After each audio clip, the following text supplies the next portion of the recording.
नमस्कार, मेरा नाम विजय है। मैं एक छोटे से गांव का निवासी हूँ। मेरी उम्र 36 वर्ष है। कद 5 फुट 8 इंच, रंग गहरा सांवला, काठी मजबूत और भालुई शरीर है। खेती बाड़ी अच्छी चल रही है और भगवान का दिया सब कुछ है। माँ है, एक बेटा है, पर दुर्भाग्यवश 2 वर्ष पहले मेरी पत्नी का देहांत हो गया था। इसलिए तब से विधुर जीवन जी रहा हूँ। सबने कहा कि ब्याह कर ले, बच्चे को माँ को बहू और तुझे जीवन संगिनी मिल जाएगी। सुनने में तो रोमांचकारी लगता है, पर पुरानी यादों को भुलाना आसान नहीं। फिर कौन सी लड़की ऐसे इंसान से ब्याह करना चाहेगी जिसका एक 9 साल का लड़का भी हो। तो मैंने इन बातों पर ध्यान देना बंद कर दिया। खैर, जीवन इसी तरह से कट रहा था। मैंने कभी सोचा नहीं था कि मेरे जीवन में भी कभी बहार आएगी। ये कहानी तब शुरू हुई जब उन्हीं दिनों पड़ोस के गांव में हमारे यहाँ के एक भले आदमी के लड़के का ब्याह तय हो गया। हम सभी बाराती बन पड़ोस गांव पहुँचे। उन्होंने जमकर स्वागत किया। लगन का समय भी आ गया, पर न जाने किस बात पर कहा सुनी हो गई। मैंने पता किया तो पता चला कि लड़का पीकर मंडप में बैठ गया है। इसके पहले शादी से जुड़ी आर्थिक कुप्रथा को लेकर भी वहां तनाव उपज गया था। खैर, इन सब बातों का नतीजा ये हुआ कि लड़की ने सबके सामने उस लोभी लड़के से ब्याह करने को मना कर दिया। बहुत हंगामा हुआ। बारात पक्ष ने लड़की के बारे में उल्टा सीधा बोलना शुरू किया कि इसका कहीं चक्कर है।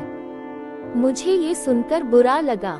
लड़की रो पड़ी। उसने अपने चरित्र को बेदाग बताते हुए कहा, मैं यहाँ किसी भी और से ब्याह करने को तैयार हूँ। यदि किसी में हिम्मत है तो सामने आए।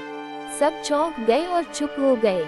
न जाने मेरे मन में कहाँ से हिम्मत आई और मैंने भीड़ में से आवाज दी, मैं करूँगा ब्याह। मैं बाराती था, अतः सब मुझे कोसने लगे।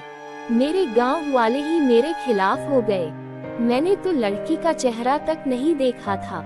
लड़की वालों ने मुझे सुरक्षा दी, मेरा नाम काम पूछा और मंडप में बैठा दिया।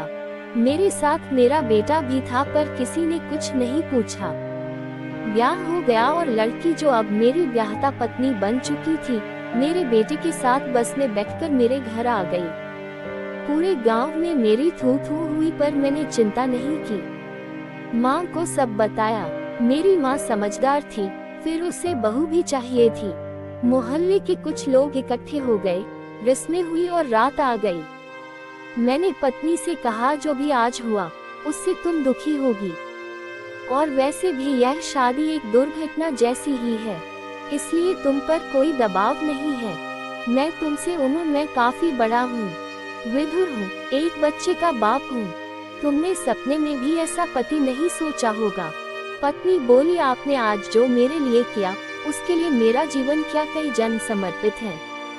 उसकी बातों से मेरा मन खुश हुआ कि मुझे कितनी अच्छी पत्नी मिली है। मैंने उस दिन पहली बार उसका फेस देखा। उस दिन उसके भाव कुछ अलग से थे, जो मुझे सिग्नल जैसे लगे। तो मैंने टाइम वेस्ट करना सही नहीं समझा और मैंने अपना प्रोग्राम शुरू किया, जिसमें उसने मेरा साथ दिया। वो मेरे लिए इमोशन वाला दिन था। बड़े लंबे समय के बाद मेरे हाथ ऐसा मौका लगा था, तो मैं हाथ से कैसे जाने देता।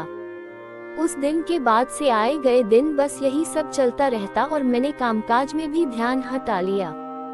बस एक ही काम रह गया था मेरे पास। मुझे यकीन है कि मेरी जगह कोई और होता तो वो भी यही करता। कहानी पसंद आने पर वीडियो को लाइक, सब्सक्राइब और एक अच्छा सा कमेंट जरूर करें।